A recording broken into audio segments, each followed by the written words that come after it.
आर्यस मंच में आप सभी का स्वागत है। आइए, इतिहासकारों ने सामग्री के आधार पर अतीत को 3 भागों में बांट दिया। पहला जो है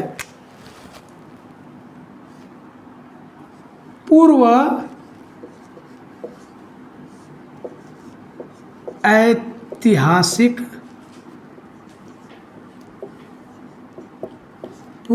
ऐतिहासिक काल,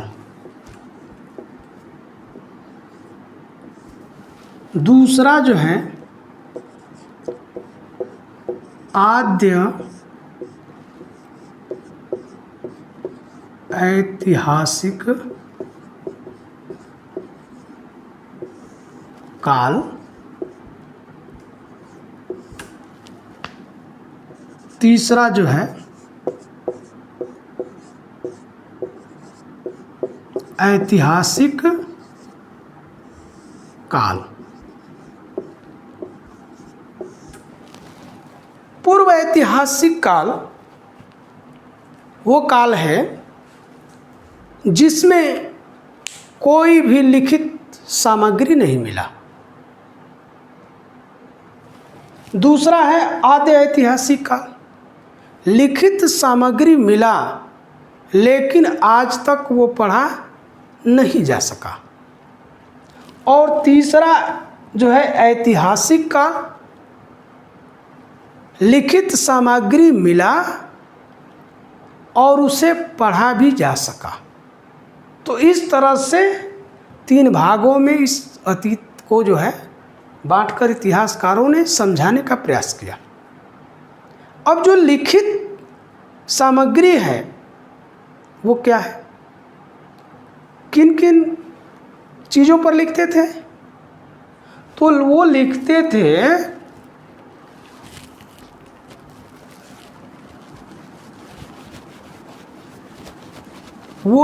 थे ताड़ पत्र, भोजपत्र,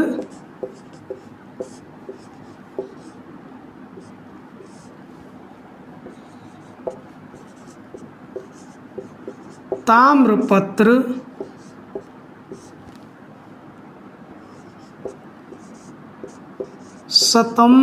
स्तंभ लेख और 5वां जो है शिला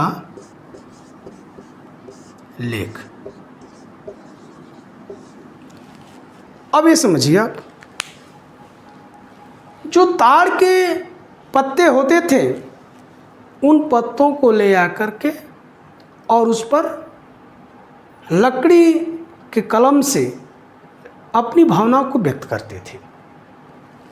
भोजपत्र, भुज एक प्रकार का पेड़ होता है, उसके छालों को ले आकर के लिखते थे। तांबे की पतली जो चादर होती थी उस पर लिखते थे। स्तंभ लेख वो है जो पत्थरों का खंभा बना करके काट करके और उस पर लिखते थे। और शिलालेख बड़ी बड़ी चट्टानों पर लिखते थे। तो इस तरह से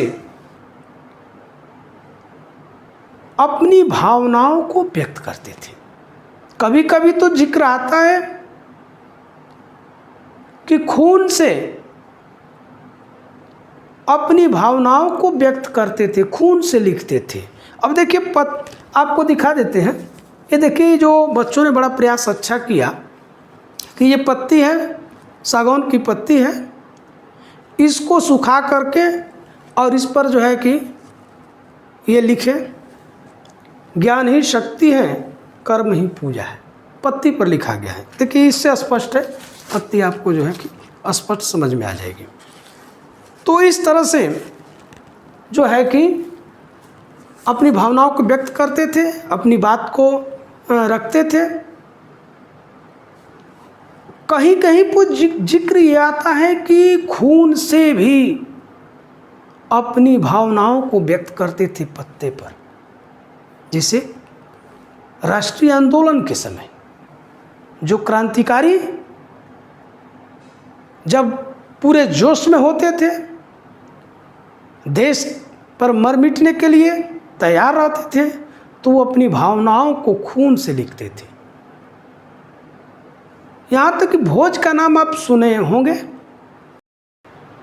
भोज के पिता उज्जैनी के राजा थे,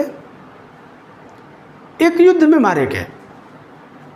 उस समय भोज की उम्र 5 साल थी। तो राज्य का कारभार उनके चाचा मुंज को जो है कि सौंप दिया गया। मुंज शासन करने लगे। 10 साल बीत गया तो राजा मुंज के आसपास जो है कुछ दुष्ट प्रवृत्ति के लोग पहुंचने लगे और राजा को भड़काने लगे। जबकि वो राजा मुंज विद्वान आदमी था, उदार था, लेकिन उन लोगों की बातों में आ गया, उसके अंदर लोभ जागृत हो गया। तो उसने राजकुमार भोज को मारने का प्लान बनाया। उसने सेनापति को बुलाया और कहा कि भोज को ले जाओ और इसका सर कलम कर दो और तलवार ले आकर के हमको दिखाना। सेनापति ने कहा कि अरे राजा साहब, ये क्या कह रहे हैं? उसने कहा, मैं राजा हूँ, केवल तुमको आदेश का पालन करना है। सेनापति भोज को लेकर के जंगल में गया और भोज को मारने का प्रयास करने लगा। तलवार निकाला लेकिन मार नहीं पा रहा था। पसीना पसीना हो गया, घबराने लगा। भोज ने ये देखा पसीना पसीना, घबराए हुए, तो भोज ने पूछा, क्या बात है? सेनापति ने बताया कि राजा ने आपका सर कलम करने के लिए भेजा है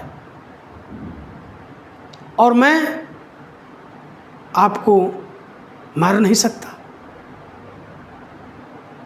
तब सेनापति ने कहा कि एक मेरे मन में विचार आ रहा है कि आप जो है, मेरी बहन पहाड़ी के उस पार रहती है, आप वहीं छिप जाइए और मैं वो जो शिकार मैं किया हूँ जिस जानवर का, उसका खून जो है कि तलवार में लगा करके और राजा को मैं दिखा दूंगा।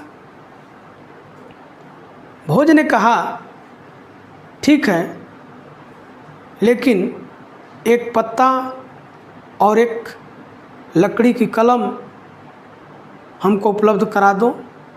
आपने जिस जानवर को मारा है उसका खून ले आ दीजिए। वो जो है कि उस खून से पत्ते पर भोज ने लिखा। क्या लिखा? बहुत मार्मिक शब्द उसने लिखा कि चक्रवर्ती राजा मांधाता युधिष्ठिर ने यहाँ से इस धरती को लेकर के नहीं गए। आप एक ऐसे राजा हैं जो इस धरा को लेकर के जाएंगे। सेनापति ने ले आकर के उस तलवार को दिखाया, खून लगी हुई तलवार को दिखाया और वो जो है कि पत्ते पर लिखे हुए जो चीज़ें थी उसको दिखाया। मुंज ने पढ़ा और जो है कि व्याकुल हो गया। फिर सेनापति ने वास्तविक चीज़ बताया। फिर राजा ने भोज को बुलवाया और राज को सौंपा। तो कहने का ये मतलब था कि जब वैसी परिस्थितियाँ आती थीं तो लोग खून से पत्तों पर लिख करके अपनी बात को पहुंचाते थे।